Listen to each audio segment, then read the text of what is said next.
natin. Kaso, gusto niyo pa rin po ba akong makita?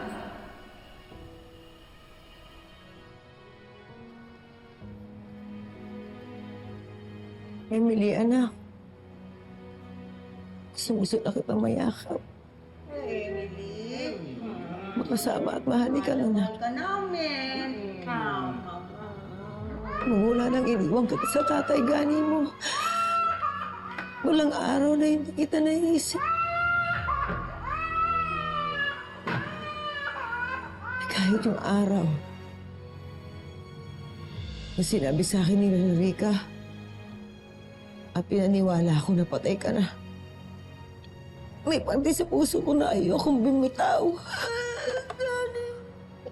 Kasi naniniwala ako na may darating na milagro.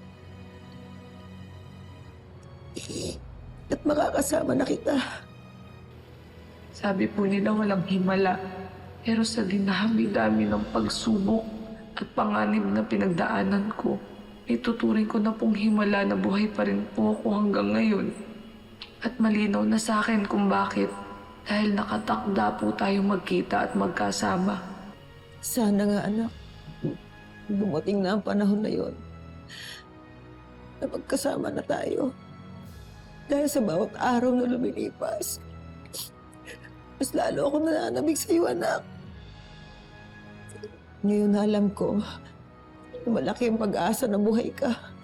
Di ako titigil sa maghanap